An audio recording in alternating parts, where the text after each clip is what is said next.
இதனை உரை வழங்க நோர்வே மனவளக்கலை மன்றத்தின் சார்பாக அன்புடன் வரவேற்றுக் கொள்கின்றோம். வாழ்க வளமுடன் அம்மா. வாழ்க வளமுடன். ஆரம்பிக்கலாமாமா? ஆரம்பிக்கம். நன்றி. வாழ்க வையகம், வாழ்க வையகம், வாழ்க வளமுடன். குரு வாழ்க, குருவே துணை. இந்த அரும்பிறவியில் முன் வினை அறுத்து எல்லையில்லா மெய்ப்பொருளை அடைவதற்கு வந்த ஒரு உதவி குரு உயிரின் சேர்க்கை. வணங்கி குரு திருவடியை வாழ்த்தி வாழ்வோம். அனைவருக்கும் அன்பான வணக்கங்கள். உலக சமுதாய சேவா சங்கம் நார்வே டென்மார்க் இணையவழி பொறுப்பாளர்கள் அனைவருக்கும் பணிவன்பான வணக்கங்கள், வாழ்த்துக்கள், நன்றிகள். மேலும் இணையத்தில் இணைந்துள்ள அனைத்து வேதாத்திரிய சகோதர சகோதரிகளுக்கும் என் அன்பை வாழ்க வளமுடன் என்ற வாழ்த்தாக வாழ்த்தி மகிழ்கிறேன். ஆசான் அருள் தந்தை வேதாத்ரி மகரிஷி அவர்களின் பேரறிவோடு நம் சிற்றறிவை இணைத்து கொண்டு அவ்வறிவே நம்மை வழி நடத்த சங்கல்பம் மேற்கொள்வோம். வாழ்க வளமுடன். மேலும் வரவேற்புரை நல்கி நன்றி உரை வாழ்த்துரை கூற இருக்கும் அருள்நிதி சுகந்தி அம்மா அவர்களுக்கும் இறைவணக்கம் குருவணக்கம் பாடி தவதம் தன்னை அருமையாக நடத்தி கொடுத்த அருள்நிதி நேசமலர் அம்மா அவர்களுக்கும் உலக நல வாழ்த்து பாட இருக்கும் அருட்செல்வி பத்மினி அம்மா அவர்களுக்கும் எனது அன்பை வாழ்க வளமுடன் என்ற வாழ்த்தாக தெரிவித்து சிந்தனைக்குள் செல்வோம். வாழ்க வளமுடன். சிந்தனை தலைப்பு பக்தி ஞானம் முக்தி. பக்தி ஞானம் முக்தி. 3 சொற்கள். 3 சொற்களும் ஒரே பொருளை குறிக்குதா அல்லது வேறு வேற பொருளை குறிக்குதா அப்படின்னு கேட்டா 3ம் ஒண்ணுதான். ஆனா வேறு வேறு மாதிரி தெரியுது. ஆனா அந்த ஒரே சொல்லுதான் 3ஆக பரிணாமம் எடுத்திருக்குன்னு சொல்லலாம். எப்படி இறைநிலையே தன்மாற்றமாகி நாமா வந்தமோ அதே போல பக்தி என்ற சொல்லே ஞானமாக முக்தியாக மாற்றமடைந்தது அப்படின்னு எடுத்துக்கலாம். உதாரணத்துக்கு நமக்கு தெரியும், நேத்து பால், இன்னைக்கு தயிர், நாளைக்கு அது நெய். அதே மாதிரி முன்னோர்கள் செய்தது பக்தி.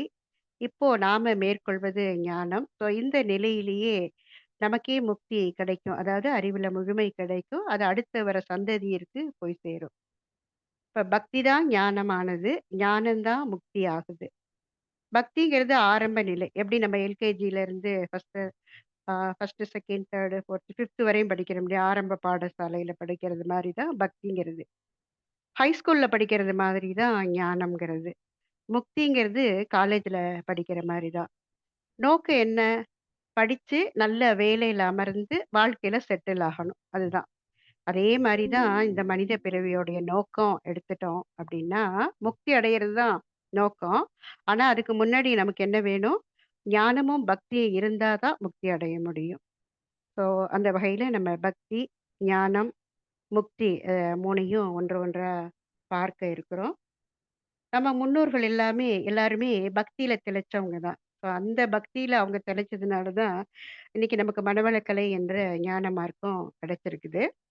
ஸோ இந்த ஞான மார்க்கத்துல நாம அ திளைத்து இருக்கும்போது, நம்மளுடைய சந்ததியினர்களுக்கு இயல்பாகவே முக்தி நிலை, அதாவது அறிவுல முழுமை நிலை தானாகவே வந்துரும்.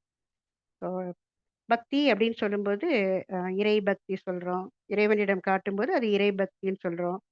குருவிடம் காட்டும்போது அத குரு பக்தின்னு சொல்றோம். கணவன் மனைவியிடம் ஏற்படும்போது அது பதிபக்தி, சதிபக்தி அப்படின்னு சொல்றோம். பெற்றோர்களிடம் காட்டும்போது பெற்றோர் மீது பக்தின்னு சொல்றோம். தேசத்தின் மீது காட்டும்போது அது தேச பக்தின்னு சொல்றோம். மொழியின் மீது பக்தி காட்டும்போது அது மொழி பக்தின்னு சொல்றோம். இப்படி பக்தி பல வகையா இருந்தா கூட, ஆ நம்ம பார்க்க போறது இறை பக்திய பத்தி தான் பார்க்க போறோம். ஏன்னா பக்தி அப்படின்னாலே மேலான அன்பு அப்படின்னு ஒரு பொருள் இருக்குது. ஸோ அந்த அன்பு தான் நம்பிக்கை ஆகுது. ஸோ அந்த நம்பிக்கை வழி தான் நம்ம எல்லாருமே வாழ்ந்துட்டு இருக்கிறோம். சுவாமிஜி வாழ்க்கை தத்துவம் அதுல வந்து 10 படிகள் சொல்லுவாங்க. அதுல அறிவின் நிலைப்படிகள் 3ன்னு சொல்லுவாங்க. நம்பிக்கை, விளக்கம், முழுமை பேறு. அப்ப பக்தி என்றால் நம்பிக்கை, ஞானம் என்றால் விளக்கம், முக்தி என்றால் முழுமை பேறு. இதற்கான விளக்கத்தை தான் நம்ம பார்க்க இருக்கிறோம். பக்தி அப்படின்னு சொன்னதுமே நமக்கு என்ன ஞாபகம் வரும்? சின்ன வயதுல நம்ம அம்மாலாம், அப்பாலாம் சொல்லிக் கொடுத்த ஒரு பாடம். இறைவன் மேல கொள்ற அன்ப தான் பக்தின்னு பெருசா பேசுறோம். அதுல சொல்லிக் குடுத்தாங்கல்ல சின்ன வயதுல. "பக்தியால் யான் உனை பல காலும் பற்றியே மாத்திரு புகழ் பாடி முத்தநாமரை பெருவாழ்வின் முக்தியே சேர்வதற்கருள்வாயே." இந்த பாட்டு எல்லாருமே முக்காவாசி பாடியிருப்போம். இந்த பாட்டுடைய பொருளும் ஈஸியா புரியிற மாரி தான் அருணகிரிநாதர் திருப்புகழ்ல பாடியிருப்பாரு. "இறைவா! உன்னை நான் அன்பால உறுதியா பல காலமா விடாம பற்றிட்டே இருந்தேன். உன்னுடைய உயர்ந்த திருப்புகழையே பாடுறேன். அதனால என்ன கிடைக்குது? ஜீவன் முக்தனாற வழியிலேயே என்ன செலுத்தி, முக்தி அப்படின்னு சொல்லக்கூடிய சிவகதியை, அதாவது இறைநிலைய அடைவதற்கு நீ அருள் செய்வாயே!" அப்படின்னு சொல்லி அந்த பாடலுடைய பொருள் வரும். அப்ப பக்தி செய்றது எதுக்கு அப்படின்னா, முக்தி அடையதான்னு விளக்குறாங்க அருணகிரிநாதர். ஒரு திரைப்பட பாடல் கூட, அது பழைய பாடல் தான். நம்ம எல்லாருக்கும் ஞாபகத்துக்கு வரலாம். "பக்தி பெருக்கில் எந்தன் ஊன் உருக, அந்த பரவசத்தின் உள்ளே உயிர் உருக, சக்தியெல்லாம் பெருகி சிவம் பெருக, எந்தன் சந்ததியே உனக்கு அடிபணிய." அப்படின்னு ஒரு பாடல் வரும். இப்ப பக்தி அப்படிங்கிறது மேலான அன்பு செலுத்தும்போது, இந்த உடல்ல என்ன மாற்றம் ஊன்னு சொல்லும்போது உடல். அந்த உடல் வந்து உருகுதாம். அத புளகாங்கிதம், சிலிர்ப்பு, நடுக்கம் அப்படின்னு சொல்லுவாங்க. வள்ளல் பெருமான் கூட சொல்லுவாங்க. அந்த இறைவன நினைந்து நினைந்து நினைக்கும்போது என்ன ஆகும் அப்படிங்கிறத, "நினைந்து நினைந்து உணர்ந்து உணர்ந்து நெகிழ்ந்து நெகிழ்ந்து அன்பே நிறைந்து நிறைந்து ஊற்றெழும் கண்ணீர் அதனால் உடம்பு நனைந்து நனைந்து" அப்படின்னு சொல்லுவார். அப்ப இறைவன் மேல பக்தி அந்த தீவிரமா ஆகும்போது, அப்ப கண்கள்ல இருந்து என்ன வருமா? ஆட்டோமேட்டிக்கமா தண்ணீர் வரும். கண்ணீர் வரும். அதனால உடம்பே நனைஞ்சு போகும் அப்படிம்பாங்க. அந்த ஒரு சிலிர்ப்பு ஏற்படும். நெறைய பக்தியில இருக்கிறவங்கள நம்ம பார்த்திருப்போம். நம்ம குடும்பத்திலேயே இது மாரி முன்னோர்கள் அ பார்த்திருப்போம். அந்த பக்தியில அவங்க பாடும்போது உடம்பு அப்படியே ஒரு சிலிர்ப்பு, ஒரு நடுக்கம் ஏற்படுறத. ஏன்னா, அந்த பரவசத்துல போகும்போது பரத்தின் வசம். அவங்களே அறியாமலே அந்த மெர்ஜ் ஆறாங்க இறைநிலையோட. அந்த உயிர் உருகுது. அதனால என்ன ஆகுது? சக்தி இப்ப நம்ம ஜீவகாந்த சக்தி, ஆத்ம சக்தின்னு சொல்றோம். அது பெருகி சிவம் பெருக அவங்களுக்குள்ளேயே அந்த இறை தன்மை பெருகுறதுனால, அந்த உணர்வு பெருகுறதுனால, அவங்க என்ன சொல்றாங்க, "என்னுடைய சந்ததியே இறைவனுக்கு அடிபணியணும்" அப்படின்னு சொல்லி வேண்டிக்கிறாங்க. "என்னுடைய சந்ததியே தொண்டு செய்யணும்" அப்படின்னு நம்ம இப்ப பொருள் கொள்ளலாம். ஸோ பக்தியில ஆரம்பத்தில அவங்க அடைஞ்சிருக்காங்க. ஸோ அந்த அடைந்த நிலைய அவங்களால விளக்க முடியல.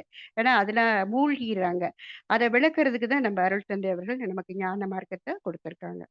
அப்ப பக்திங்கிறது ஆரம்ப நிலையில வேணும் தான். ஆ முக்திங்கிறது முழுமை நிலை. இடையில தான் ஞான நிலை. இத தான் பக்தி, ஞானம், முக்தின்னு தலைப்பு நமக்கு சிந்திக்கிறதுக்கு குடுத்துருக்காங்க.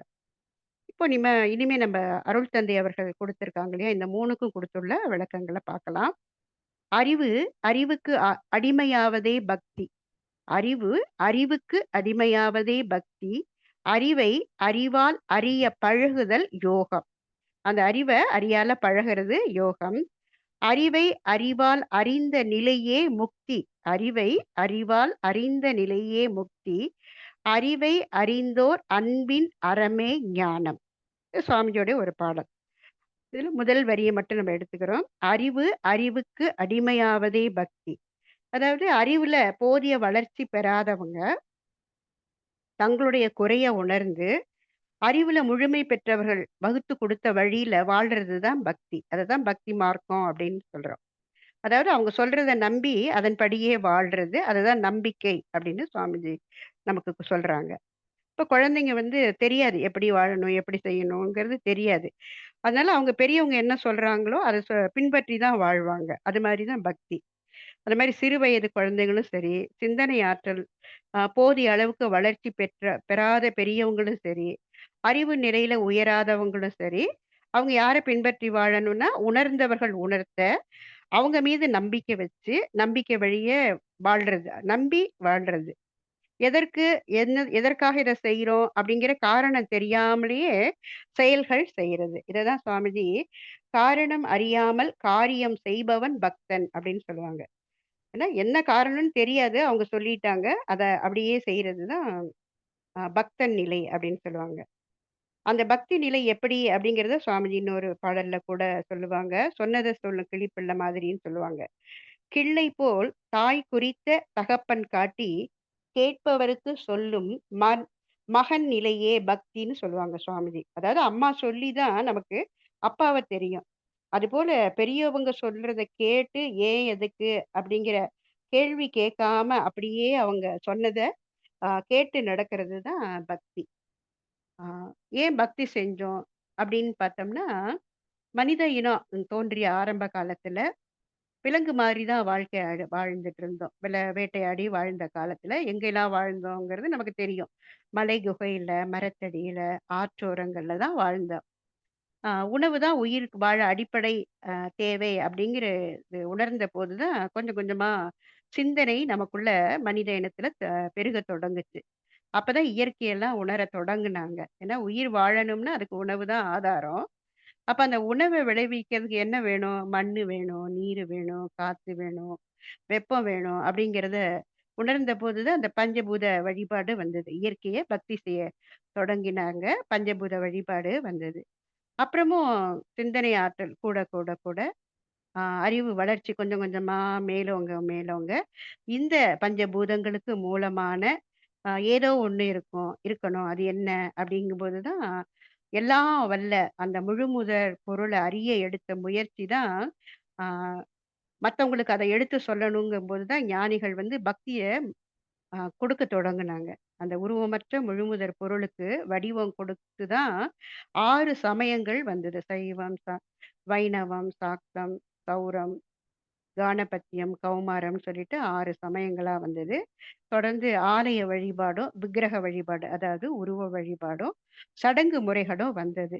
ஆன்மா லயமாகும் இடம் தான் ஆன்ம லயம், ஆலயம், ஆலய வழிபாடா வந்தது.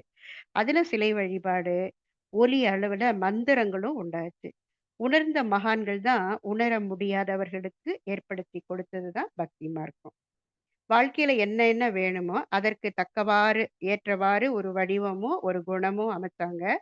அந்த வடிவம், அந்த குணம் அதையே நினைக்க நினைக்க, மனமும் அதுவா உறுதி பெற்று தக்க விளைவுகளும் அமையும் அப்படிங்கிற என்று கண்ட முயற்சி தான் முறை தான் பக்தி. அதாவது மனத வளப்படுத்தி, வாழ்வை வளப்படுத்த நல்லதோர் சிறந்த முறை பக்தின்னு சுவாமிஜி குறிப்பிடுவாங்க. இப்ப நல்லது செஞ்சா புண்ணியம், அதன் பயன் சொர்க்கம். அல்லது செய்தால் பாவம், அதன் பயன் நரகம் அப்படின்னு நல்லத செய்யறதுக்கு ஆசை காட்டினாங்க. அல்லத தவிர்க்க அச்சம் மூட்டினார்கள்.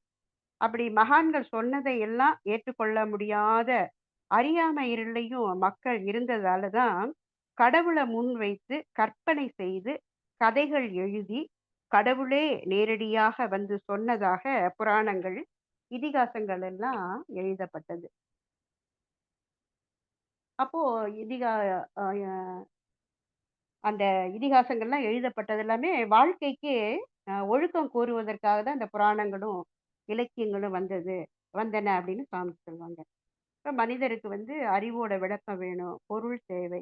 இப்ப 7 சம்பத்துக்கள் வேணும்னு சொல்லி நம்ம படிச்சிருக்கோம். உருவமைப்பு, குணம், அறிவின் உயர்வு, கீர்த்தி, புகழ், கீர்த்தி அல்லது புகழ், உடல் வலிவு, சுகம், செல்வம். இந்த 7 சம்பத்துக்கள் நமக்கு வேணும். இதுலயே இருக்கிற குறைபாட்ட நீக்கிறதுக்கு தான் பூஜா விதின்னு ஏற்பாடு செஞ்சாங்க. அத செய்யும்போது நம்முடைய மனம், அதாவது மேல் மனம் சொல்றோம் இல்லைங்களா? அது அடி மனதோட சப்கான்ஷியஸ் மைண்டோட தொடர்பு கொள்ளுது. அப்ப தொடர்பு கொள்ளும்போது அதுதான் பேரறிவோட இணைக்கும். இந்த அடிமனம், ஆழ்மனம் தான் பேரறிவோட இணைக்கும். இதுதான் சுவாமிஜி ஃபிராக்ஷன் டிமாண்ட், டோட்டாலிட்டி சப்ளைன்னு சொல்லுவாங்க. அப்ப மந்திரம்னு ஒண்ணு. அதாவது ஒலி பிறக்கிற இடம், முடியிற இடம். அப்போ அங்க ஒரு வைப்ரேஷன் ஏற்படும் உச்சரிக்கும்போது. அந்த உயிருக்கு ஒரு அதிர்வலை ஏற்படும். அத சொல்லும்போது. அப்போ உடல் செல்களும், நரம்புகளும் ஊக்குவிக்கப்படும். இப்ப பஞ்சாட்சரம் 5 எழுத்து மந்திரம். இப்படி நெறைய மந்திரங்கள் இருக்கு. உதாரணத்துக்கு பஞ்சாட்சரம் எடுத்திருக்கிறோம். இப்ப நமச்சிவாயா அப்படின்னு சொல்லும்போது ஒரு பலன். அதையே மாற்றி சொல்லும்போது ஒரு பலன். நமச்சிவாயா அப்படின்னு சொன்னா இறைநிலைக்கு நம்மள அப்படியே மனத கொண்டு போகும். சிவாய நம அப்படின்னு சொன்னாக்க குடும்பத்துல இருக்கிறவங்களுக்கு யாரும் எதிரி இல்லாம தைரியம், அந்த தன்னம்பிக்கை, பொருள்லாம் வர்றதுக்கு சிவாய நம அப்படின்னு சொல்லி சொல்லணும்னு சொல்லி சொல்லுவாங்க. அப்ப மந்திரங்கள் அமைச்சாங்க. இது மாரி நெறைய மந்திரங்கள். அதே மாரி யந்திரம் அப்படிங்கும்போது வடிவம் கொடுக்கறது. சிலை வழிபாடு. நமக்கு என்ன வேணுமோ, அத வேண்டிக்கிறதுக்கு ஒரு வடிவம் வேணும். ஒரு சிலை வழிபாடு வேணும். அதுக்கு தான் நெறைய உருவ கடவுள்கள நமக்கு ஏற்படுத்தி குடுத்தாங்க. அத தொடர்ந்து தந்திரம். அதாவது ஆட்டோ சஜஷன் அல்லது பிரேயர்ன்னு சொல்லுவோம். "இன்னது வேணும், அத அடைவேன்" அப்படின்னு சொல்லி பலமுறை மனசுக்குள்ள சொல்லி, சொல்லி, சொல்லி சங்கல்பம் செய்யும்போது, அது நிறைவேறுது. அப்ப பக்தி அப்படிங்கிறது, ஆ நம்முடைய வாழ்க்கைக்கு தேவையானத இறைவன் குடுப்பான் அப்படிங்கிற நம்பிக்கையில, இறைய வெளிய தேடுற புற வழிபாடு. இப்ப ஞானம் அப்படிங்கிறது இறைய உள்ளே காணும் அக வழிபாடு. உள்ள தேடுறது கிடையாது. உள்ள இருக்கிற அந்த இறைய நம்ம பார்க்கக்கூடிய அக வழிபாடு. அது ஞானம். ஸோ இந்த ஞான நிலைய பத்தி இன்னும் பார்க்கலாம். ஞானம் அப்படிங்கிறது இது பக்தி பார்த்தோம். இப்ப ஞானம்னா என்ன அப்படிங்கிறது சுவாமிஜி சொல்லுவாங்க ஒரு பாடல். அதே பாடல்ல வரும். "பிள்ளைக்கு தகப்பன் யார் என்ற உண்மை பெற்றவள் அறிந்த நிலையது போல் ஞானம்" அப்படின்னு சொல்லுவாங்க. பிள்ளைக்கு தகப்பன் யாருன்னு யாருக்கு தான் தெரியும்? அம்மாவுக்கு தான் தெரியும். அதே மாரி நமக்கே தெரியும். ஞானம்னா நம்ம ஞானம் அடைந்துட்டோம் அப்படிங்கிறது அவங்கவங்களுக்கே தெரியும். அதான் அறிவை அறிந்த தெளிவு ஞானம் அப்படின்னு சொல்லி சுவாமி சொல்லுவாங்க. இன்னுமே சிறப்பான ஒரு விளக்கமும் வாழ்க்கை வளர் அந்த படிகள் 12ல சொல்லுவாங்க. தன்னுடைய சிந்தனை, அது மாரி மெய் உணர்வு பெற்றவருடைய விளக்கங்கள், அதையெல்லாம் கேட்டு, சிந்திச்சு, இயற்கைய பத்தியும், சமுதாயத்த பத்தியும், மனதினுடைய தன்மைய பத்தியும் அறிஞ்சு, தனக்கும், பிறருக்கும் துன்பம் தராம தன்னுடைய வாழ்க்கை முறைய அறிந்து கொள்ளுதல் தான் விளக்கம். ஏன்னா காரண காரிய விதிகள்ல ஒரு தெளிவு இருக்கும். அயராத விழிப்பு நிலை இருக்கும். இதுதான் ஞானம்னு சொல்லுவாங்க. இது நம்முடைய மனவளக்கலை என்ற ஞான ராஜயோகம்னு சொல்லலாம். இத ஞான யோகம்னு சொல்லலாம். இது வந்து அக வழிபாடு அப்படின்னு எடுத்துக்கலாம். ஞானம்ங்கிறது பக்திங்கிறது இறைய வெளியே தேடும் புற வழிபாடுன்னு பார்த்தோம். ஞானம் அப்படிங்கிறது இறைய உள்ளே காணும் அக வழிபாடுன்னு பார்த்தோம்.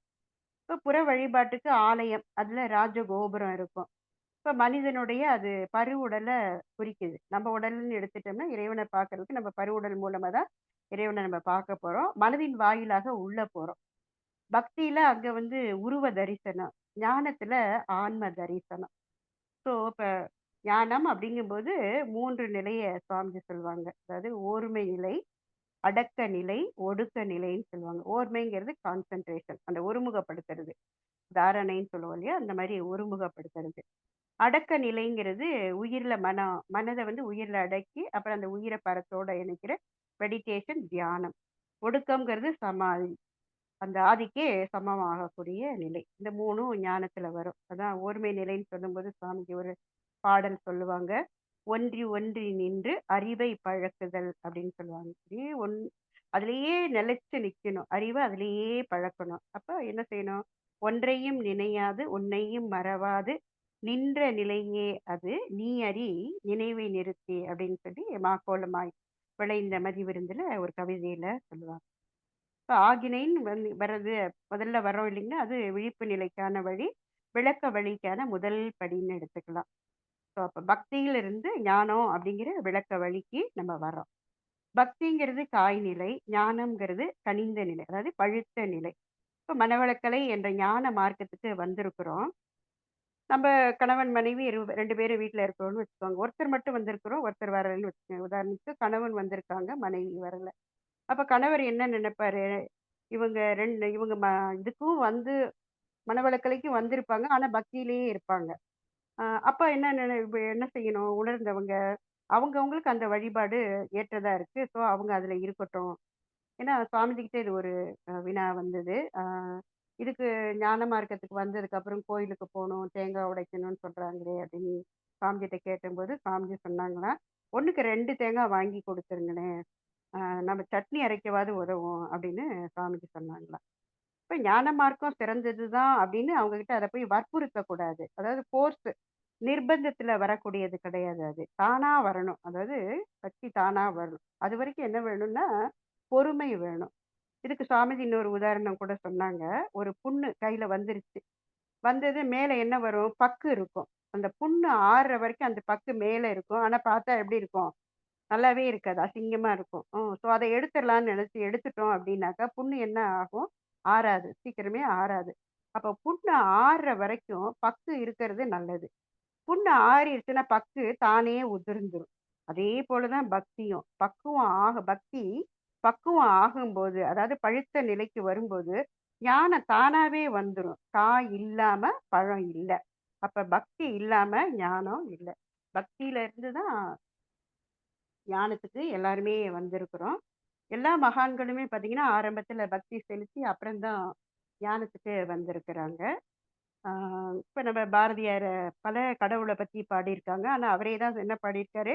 "ஒன்று பரம்பொருள் நாம் அதன் மக்கள்ன்னு" சொல்றாரு. ஒண்ணு தான் பரம்பொருள். நம்ம எல்லாரும் அதனுடைய மக்கள்ன்னு சொல்லிட்டு. அதே மாரி வள்ளலார் கூட பல கடவுள பத்தி 5 திருமுறைகள்ல பாடியிருப்பாராம். கடைசி 6வது திருமுறையில தான் ஞான மார்க்கத்துக்கான அத்தனை பாடல்களும் இருக்கு அப்படின்னு சொல்லுவாங்க. இப்ப ஒருத்தர் வந்து சுவாமிஜி கிட்ட ஒரு கேள்வி கேட்டாங்க. எல்லாருமே உருவ வழிபாடு, கடவுள் வழிபாடுன்னு விக்கிரகத்தெல்லாம் பத்தி பாடியிருக்காங்க. நீங்க அது மாரி பாடலையேன்னு கேட்கும்போது, சாமிஜி என்ன சொன்னாங்களாம், "நான் ஞானம் பெற்ற உடன் தான் எழுதத் தொடங்குனேன்" அப்படின்னு சொன்னாங்க. அப்ப அந்த உருவ வழிபாட்ட சிக்கல சுவாமிஜி. அத தாண்டி ஞானம் வந்ததுக்கு அப்புறம் தான் எழுதுனதுனால எல்லாமே ஞான களஞ்சியமா ஞானத்த விளக்கக்கூடிய பாடல்கள தான் சுவாமிஜி எழுதியிருக்கிறாங்க. இத சொல்லும்போது கூட ஒரு சம்பவம் நினைவுக்கு வருது. இப்ப நம்ம வந்துட்டோம். வந்ததுக்கு அப்புறமா கோயிலுக்கு போலாமா? அப்படின்னு சொல்லி நமக்குள்ளேயே நெறைய பேருக்குள்ள ஏன்னா மன்றங்கள்ல கேட்கிறோம். கோயிலுக்கு போலாமா? போறது தப்பா? ஐயோ! அப்படிலாம் ஒரு மாரி ஒரு கில்ட்டி நமக்குள்ள ஏற்படுது. அதெல்லாம் தேவையே இல்ல. சுவாமிஜி சொல்றாங்க, கோயிலுக்கு போலாம். ஏன்னா எல்லா இடத்துலயும் இறைவன் இருக்கும்போது, அங்கேயும் தானே இருக்கும். அது வந்து எனர்ஜி பேங்க். நம்மிடம் அதிகம் இருந்தா அங்க குடுக்குறோம். நம்மிடம் குறைபாடு இருந்தா அங்கிருந்து பெற்றுக்கொள்கிறோம் அப்படின்னு சொல்லி சொல்லுவாங்க. இன்னுமே ஆழியார்ல திறநூக்க பயிற்சியில முதல் முறை போயிருந்தபோது, சுவாமிஜிட்ட நேரடியா கேட்ட ஒண்ணு. சுவாமிஜி சொன்னாங்க அப்போ, "குண்டலினி யோகிகள் மீது வெளிய ஒரு தப்பான கருத்து இருக்கு. குண்டலினி யோகிகள் எல்லாம் பக்தி மார்க்கத்துக்கு புறம்பானவங்க" அப்படின்னு சொல்றாங்க. பக்தி மார்க்கத்த கிரிட்டிசைஸ் செய்யாதீங்க. இன்னுமே உலகுக்கு பக்தி மார்க்கம் தேவையா இருக்கு. அத தாண்டி வர்றவங்களுக்கு நமது குண்டலினி யோகத்த கத்துக் கொடுங்க அப்படின்னு சொல்லி சொன்னாங்க. இப்ப ஞானம் பெற்றதால் தான் யாரா இருந்தாலும் அவங்கவங்க குறைய ஆ குறை நிறையோட அப்படியே ஏற்றுக்கொள்ள முடியும்னு சாமிஜி சொன்னாங்க. இப்ப அந்த வகையில பக்தி அதுக்கு அடுத்த நிலையில நம்ம வந்திருக்கோம். ஏன்னா அம்மா, அப்பாலாம் பக்தி செஞ்சாங்க. அந்த பக்தியுடைய பயனா நமக்கு வந்து இந்த ஞான மார்க்கத்துடைய வழி திறக்கப்பட்டிருக்கு. இப்போ இதில தான் சொன்னேன் ஏற்கனவே பார்த்த மாரி ஓர்மை நிலை, அடக்க நிலை, ஒடுக்க நிலை. இப்ப ஆகிநிலை தவம் செய்றோம். விழிப்பு நிலையில இருக்கிற திறன் பெற்றுக்கொள்கிறோம். அப்பதான் உடல பத்தி, உயிர பத்தி, வாழ்க்கைய பத்தி, இறைய பத்திய ஞானம் பெறத் தொடங்குறோம். அதுக்கு முதல் படிதான் ஆகினை தவம். விழிப்பு நிலையில இருக்கிறதுனால 5 புலனும் அடக்கமாகுது. அறிவு மயங்கி 6 குணமா மாறாத ஒரு விழிப்பு ஏற்படுது. ஆ பழி செயல்கள் செய்ய மாட்டோம். ஆ தேவை, பழக்கம், சூழ்நிலை கவர்ச்சியால அறிவு மயங்கும்போது தான் இந்த 6 குணம் எழுச்சி பெறும். அதனால தான் பழி செயல்கள்லாம் செஞ்சுர்றோம். இந்த துறையில சேர்ந்த ஆசான் மூலம் உயிர் ஆற்றல் அதன் பிறப்பிடமாகிய நெத்தியில, அதாவது புருவ மையத்துல நம்ம உணர்தலா பெறும்போது, ஒன்றி ஒன்றி அப்படி பழகும்போது விழிப்பு நிலை. உயிர் ஆற்றல் என்ன ஆகுது இதுல? அளவு மீறி செலவு ஆகாது. சேகரிக்கப்படும். உயிர் ஆற்றல் போதிய அளவு கூடி சேமிக்கவும் பெற்றா, உடல்ல என்ன வராது? நோய் வராது. இருக்கிற நோய கூட அந்த ஆற்றல் படிப்படியா தீர்த்துரும். மேலும் மூளைக்கு போதிய வலுவும் குடுத்துரும். இதனால மனக்கவலை குறைந்து வரும். அமைதி உண்டாகும். சிந்திக்கிற வல்லமை பெருகும். நினைவாற்றல் கூடும். உடல் நலம், உள்ளத்தில் அமைதி இதெல்லாமே கைவல்யம் ஆகும். இந்த ஞானத்தோடைய முதல் படியிலேயே இது எல்லாமே கிடைக்கும். ஞானத்தோடைய அடுத்த படி அப்படின்னு எடுத்தா துரியம், துரியாதீதம் எடுத்துக்கலாம். ஆ இப்ப நம்ம மூளை செல்கள்ல பார்த்தா எண்ணிறந்த செல்கள் வந்து அப்படியே டம்மில ஆழ்ந்த உறக்கத்துல தான் இருக்கு. அத தூண்டி இயக்க செய்யற தவம் தான் துரிய தவம். மூளையிலயும், உடல்லயும் இருக்கிற சுரப்பிகள ஊக்குவித்து, நல்லா இயங்க செய்து, உடல வளமுற செய்யும்.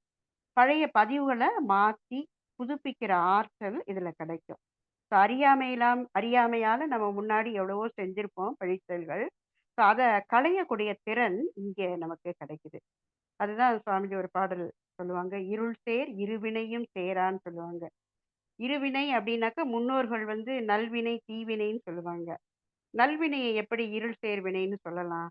சொல்ல முடியாது இல்லையா? அதனால தான் சுவாமிஜி அந்த இருவினைங்கிறதுக்கு 2 இப்ப இத சொல்லுவாங்க. பழவினை, புதுவினை புகுவினைன்னு சொல்லுவாங்க.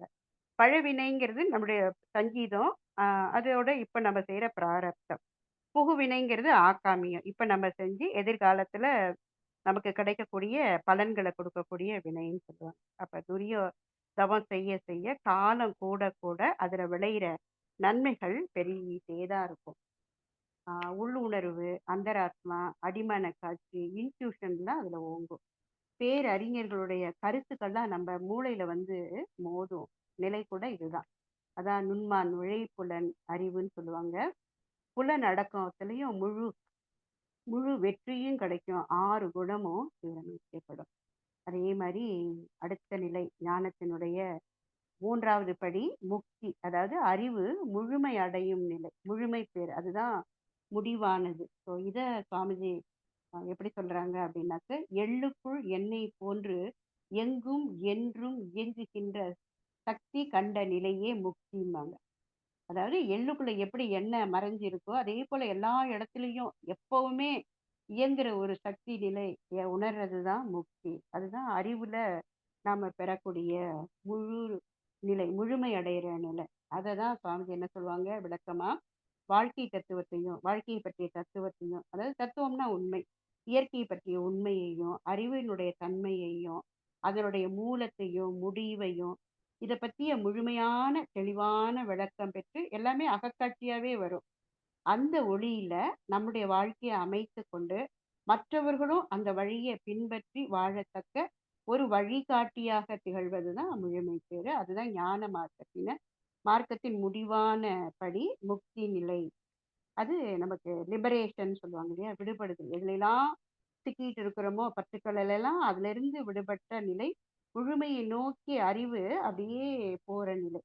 வாழும்போதே அந்த நிலையை அடையணும். இறந்ததுக்கு அப்புறம் அடைவது அல்ல முக்தி. வாழும்போதே அறிவு முழுமையை அடைய வேண்டும். அதுக்கான ஒரு தவமா தான் துரியாதீதம் கொடுத்திருக்கிறாங்க. சமாதி நிலை.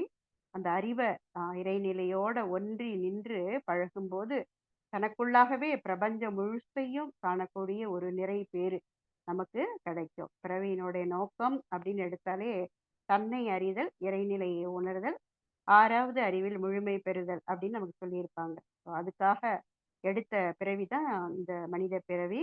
இறையே தானாக இருந்த போதும் அதை மறந்து மயக்க நிலையில, அதாவது மாயையில செய்த பழிச்செயல்கள் எல்லாம் கழித்து தூய்மை பெற ஆரம்ப நிலையில பக்தியை மேற்கொண்டோம். அது காய் நிலை. அடுத்த நிலையில காயே கனியாகிற மாதிரி ஞானத்துல பழுக்க தொடங்கி இருக்கிறோம். இந்த குண்டலினி யோகத்தின் மூலம் அதை தொடர்ந்து செய்யும்போது அறிவுல தெளிவு பெற்று முழுமை பெற்று அறிவுல முழுமை பெறுறோம். ஸோ மற்றவங்களும் இதை அடையணும், இந்த உயர்நிலையை அடையணும் அப்படிங்கிறதுக்காக தொண்டாற்றி கொண்டிருக்கிறோம். தொண்டாற்றி இன்பம் காண்போம் என்று கூறி இந்த சிந்தனையை நிறைவு செய்கிறோம். வையமெல்லாம் வாழட்டும், வாழ்க்கை வளம் காத்தினிதாய் வளரட்டும் மெய்யறிவு, வாழ்க்கை இன்பம் துய்த்தலிலே உய்ய மெய்ப்பொருள் நாட்டம் உலகெங்கும் மக்களிடம் ஓங்குக மேலோங்குக நம் உள்ளமெல்லாம் வருக. வாழ்க வளமுடன். நன்றி அம்மா.